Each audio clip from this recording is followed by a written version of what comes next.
안녕하세요. 유미래 전사입니다. 든 자리는 몰라도 난 자리는 안다 라는 말을 들어보셨죠? 있을 때는 존재감이 두드러 보이진 않지만 있다가 사라지고 나면 그 사람의 빈자리가 커 보인다는 뜻입니다. 저는 이것을 진하게 경험했었습니다. 대학 시절에 친구들과 함께 4명이서 자취생활을 했었거든요. 그 시절에 함께 울기도 하고 웃기도 하면서 참 많은 추억을 남겼습니다. 그렇게 약 2년 정도 함께 살던 친구들이 대학 졸업과 동시에 모두 고향으로 떠나갔고 저와 친구 1명만 남게 되었었습니다. 처음에는 넷이 살던 집에 둘이 살게 되니까 넓게 쓸 수 있다는 기쁨이 있었던 것 같아요. 그런데 그 후에 나머지 친구 1명까지 사정이 생겨서 떠나게 되었습니다. 그 친구가 떠나는 날 배웅하는데 친구의 뒷모습이 사라질 때까지 그 자리에 우두커니 서 있었습니다. 또 한동안은 집에 불을 켜고 다녔어요. 왜냐면 집에 들어갈 때마다 불이 꺼져 있는 그 텅 빈 집에 들어가려니까 여간 적응도 안 되고 쓸쓸하더라고요. 오늘 본문에서도 쓸쓸함과 서운함의 향기가 여전히 풍겨지는 것 같습니다.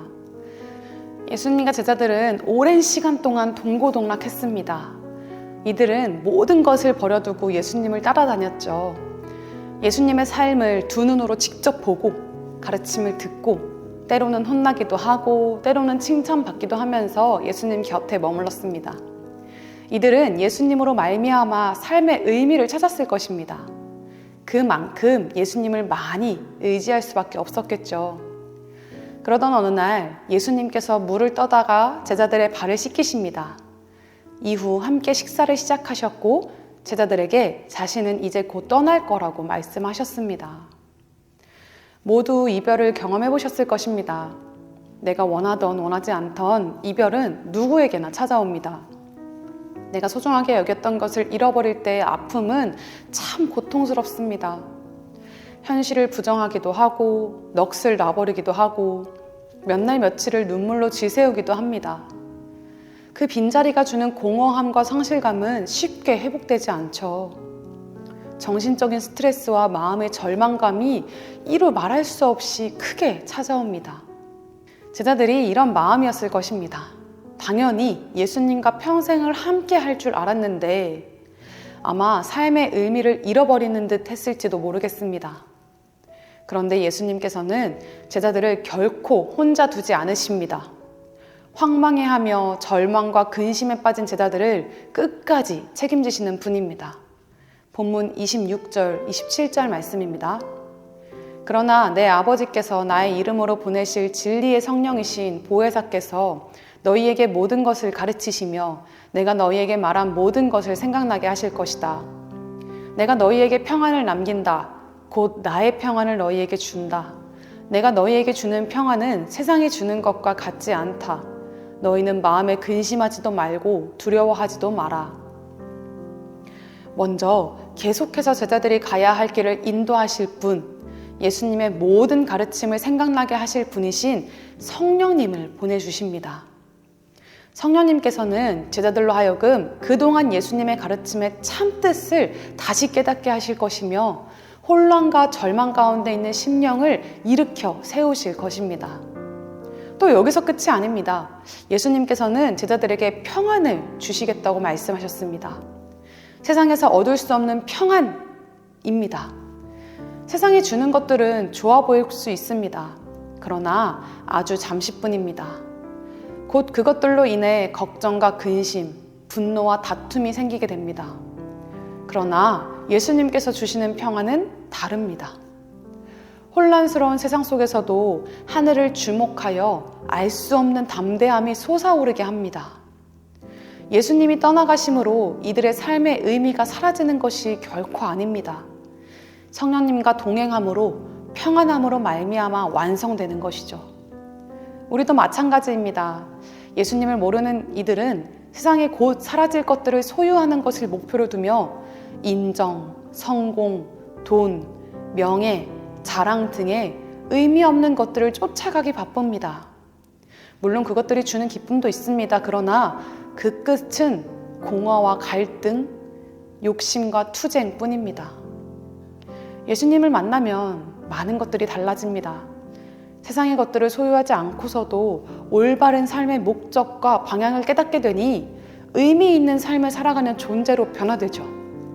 끊임없이 나의 삶을 돌아보며 예수님의 가르침을 따라가기 위해 애쓰는 삶을 살아갑니다. 나를 낮추고 남을 높이는 것에서 예수님의 마음을 깨닫습니다.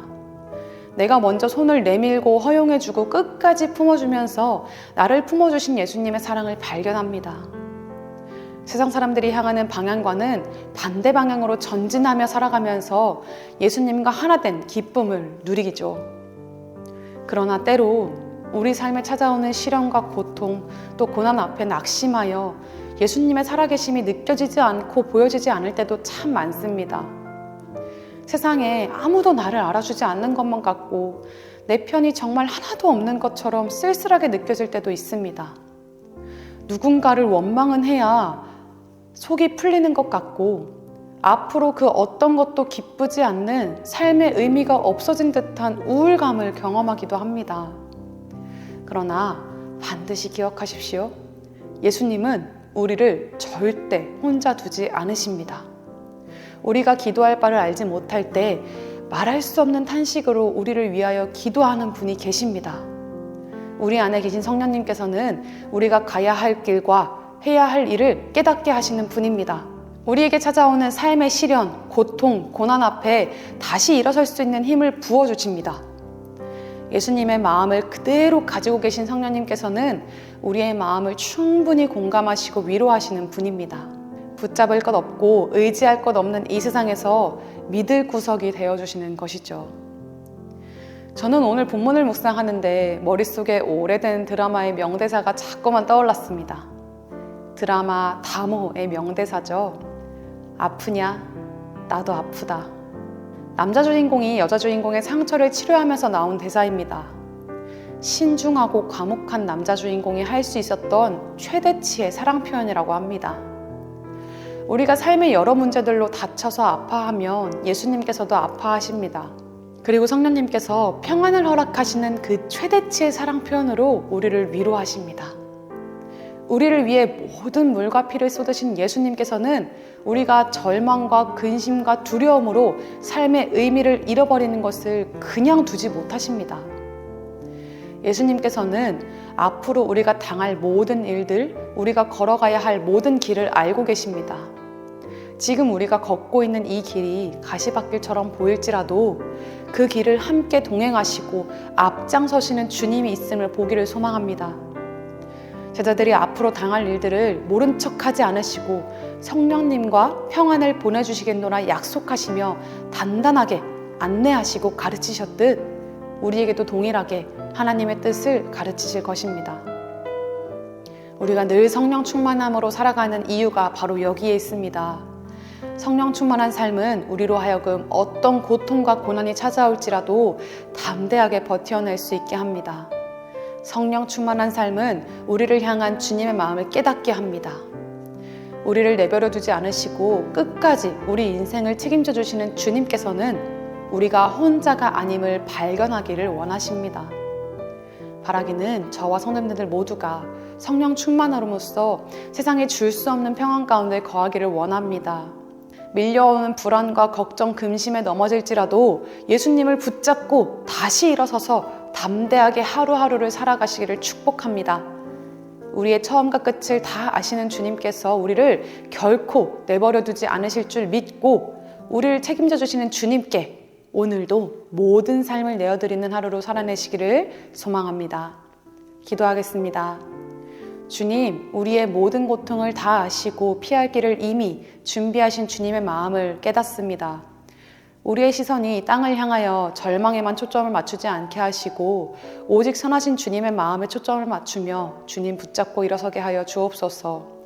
성령 충만함으로 세상의 가치관대로 살지 않게 하시고 세상에 줄 수 없는 평안을 누리는 저희가 되기를 소망합니다. 그 어떤 것에도 삶의 올바른 목적과 방향을 빼앗기지 않고 하나님 아버지의 영광을 위해 살아가는 저희가 되게 하여 주옵소서. 예수 그리스도 이름으로 기도드렸습니다. 아멘. 그대 폭풍 속을 걷고 있을 때 비바람을 마주해야 할 때 불빛조차 보이지 않아도 그대 혼자 걷지 않을 거예요. 두려움 앞에서 하늘을 보아요. 외로운 그대여 걱정 마요. 꿈꾸는 그 길을 또 걷고 걸어요. 그대 혼자 걷지 않을 거예요. 내 폭풍 속을 걸어